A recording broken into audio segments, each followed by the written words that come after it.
This is a story about a woman named Gloria Hipple from Blakesley, Pennsylvania, as she recounts her afterlife experience. My incident took place in August of 1955. I had been taken to Middlesex Hospital in New Brunswick, New Jersey, due to a miscarriage. Placed in a ward because I was a military dependent, the doctor who was to care for me never came. I was placed at a 45-degree angle due to bleeding and was left that way for almost 8 days. By the 8th day, I could not hear anyone. My eyes could not see, and I was later told that my body temperature registered 30.8 degrees. I should have been dead. I recall being pulled down into a spinning vortex. At first, I didn't know what was happening. Then I realized my body was being drawn downward, head first. I panicked and fought, trying to grab at the sides of the vortex. All I could think of was my 2 children. No one would care for them. I pleaded, please, not now, but I kept moving downward. I tried to see something, but all there was to see was this cyclonic void that tapered into a funnel. I kept grabbing at the sides, but my fingers had nothing to grasp. I saw a black spot darker than the funnel. Then there was a white dot, like a bright light at the end of the funnel, but I grew closer. It was a small, white skull. It became larger, grinning at me with bare sockets and gaping mouth, and traveling straight toward me like a baseball. I struggled to grab hold of anything to keep me from falling, but the skull loomed larger. The skull shattered into fragments, and I slowed in movement.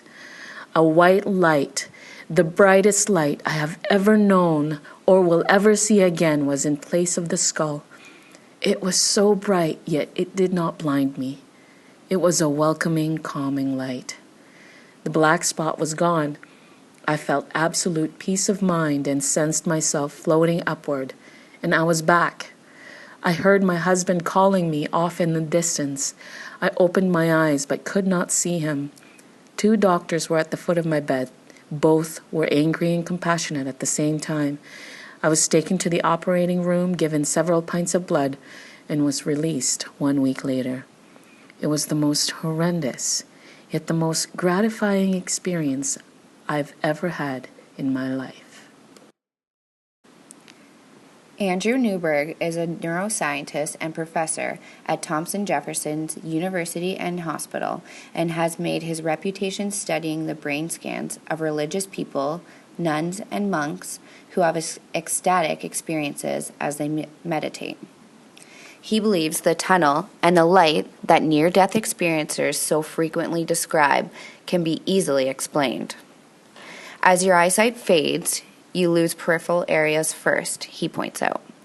That's why you'd have a tunnel sensation. If you see a bright light, that could be the central part of the visual system shutting down last. In the brains of people having mystical experiences, and perhaps in death, both the sympathetic and parasympathetic system are fully on, giving a person a sensation both of slowing down, being out of body, and seeing things vividly, including memories of important people and past events. It is possible, Newberg asserts, though not at all certain, that visions of heaven are merely chemical and neurological events that occur during death. So what is afterlife? What does it mean to different people? Why are we so fascinated with it? And how does what we think about afterlife change our life today? How has the evolving technology facilitated our experiences? Is there life after death? Our names are Alexa, Christine, Octavia, and Christine, and today we're going to talk about afterlife. Dr. Karen Cross, Fellow of the American Academy of Hospice and Palliative Medicine, wrote an article inspired by her work with patients and families at end of life. She states that she is often drawn into conversations about the afterlife, and this discussion provides comfort for some and anxiety for others. The article provides views from 5 different faiths to talk about their thoughts on the afterlife. The interviewed included an evangelical Protestant pastor, an imam, a nun, a rabbi, and a moral and political philosopher.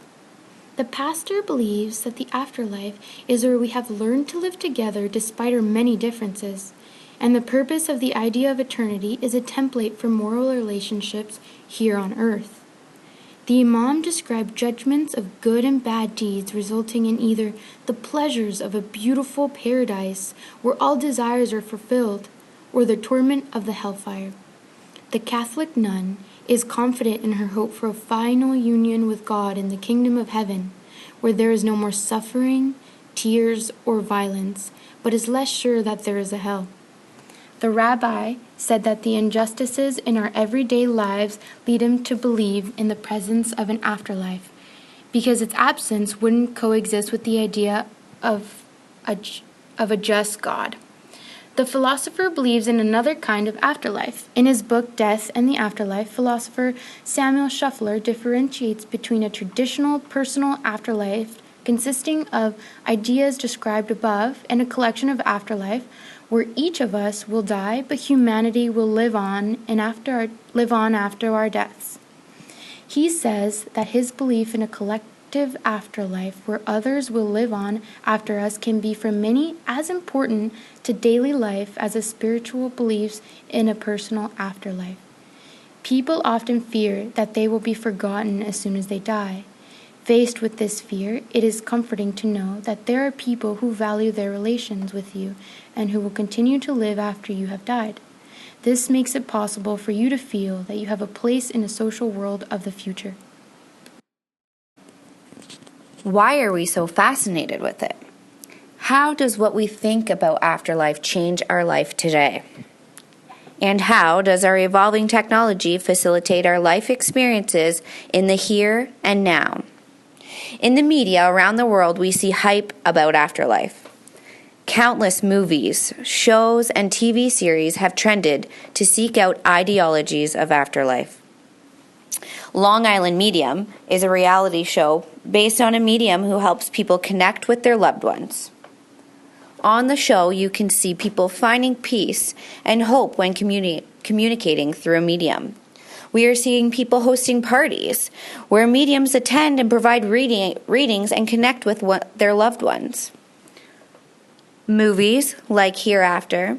It's a drama centered on 3 people who are haunted by mortality in different ways. George, who is a blue-collar American, has a special connection to the afterlife. On the other side of the world, Marie, a French journalist, has a near-death experience that shakes her reality. And when Marcus, a London schoolboy, loses the person closest to him, his twin, he desperately needs answers.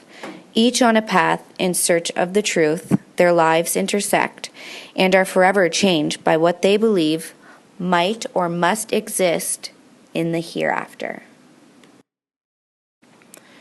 Another movie based on afterlife, Heaven is for Real, is a story of a small-town father who must find the courage and conviction to share his son's extraordinary, life-changing experience with the world. His son Colton claims to have visited heaven during a near-death experience. Colton recounts the details of his amazing journey with childlike innocence and speaks matter-of-factly about things that happened before his birth, things he couldn't possibly know. Todd and his family are then challenged to examine the meaning of remarkable event. The church turns on him and so does everyone who is closer or further to him, including his wife. Religion, folklore, and film are riddled with stories of the dead trying to communicate with the living. Technology has solved this problem too. To communicate on your behalf many, many years after you're no longer here, and make sure that your legacy is being presented to different people in different ways as you choose, said Moran Zur, founder of Safe Beyond. So how does this work? Safe Beyond is an app that allows people to record text, audio, and video messages throughout the life and store them in a heavily encrypted digital vault. From a final farewell to a corny joke or a grandmother's highly coveted chocolate chip cookie recipe. Safe Beyond will send messages on behalf of its clients for up to 25 years after they die. Users schedule the message to be released to their loved ones. Zur says many choose to do so on birthdays or on anniversaries of their passing. But messages can also be sent for events that would have been unforeseen to the dead, like a wedding or the birth of a child. To make that happen, the departed must appoint a trustee who will let Safe Beyond know when those significant life events take place. After the user dies, the recipients are emailed a notification telling them to download the app so that they can one day receive a message from the grave. Afterlife. Why are we so fascinated with it? How does what we think about afterlife change our life today? And how does our evolving technology facilitate our life experiences in the here and now? We are surrounded by questions of afterlife. We look to churches, leaders, media, and our loved ones to help us answer our questions. The afterlife is what you believe to be true. Each and every person has their own lived experiences that reflect their thoughts. Today, we want you to open your mind and decide what afterlife means to you. This was not meant to persuade you and fill you in on the countless ideologies of afterlife, but to give you a few different perspectives. We leave you with a story that we came across about two twins in a womb. In a mother's womb were two babies. The first baby asked the other, Do you believe in life after delivery? The second baby replied, Why, of course. There has to be something after delivery. Maybe we're here to prepare ourselves for what we will be later. Nonsense, said the first. There is no life after delivery. What would that life be? I don't know, but there'll be more light than here. Maybe we'll walk with our legs and eat from our mouths. The doubting baby laughed. This is absurd. Walking is impossible. And eat with our mouths? Ridiculous. The umbilical cord supplies nutrition. Life after delivery is to be excluded. The umbilical cord is too short. The second baby held his ground. I think there is something, and maybe it's different than it is here. The first baby replied, No one has ever come back from there. Delivery is the end of life, and in the after delivery, it is nothing but darkness and anxiety, and it takes us nowhere. Well, I don't know, said the twin. But certainly we'll see Mother, and she will take care of us. Mother? You believe in Mother? Where is she now? The second baby calmly and patiently tried to explain. She's all around us. It is in her that we live. Without her, there would not be this world. Ha! I don't see her, so it's only logical that she doesn't exist. To which the other replied, Sometimes, when you're in silence, you can hear her. You can perceive her. I believe there is a reality after delivery, and we are here to prepare ourselves for that reality when it comes. Philosopher Samuel Scheffler challenges us with the following questions. Have you ever thought about how your daily life might change if there wasn't a collective afterlife? You are aware that you will live a normal lifespan and the earth will be completely destroyed 30 days after your death in a collision with a giant asteroid. What things would still be important to you? Would you continue with your current job, affiliations, projects, or activities? Do you think all current research would continue? Would all efforts to effect social change continue? It is likely that we would abandon many of these activities, or they would become much less important.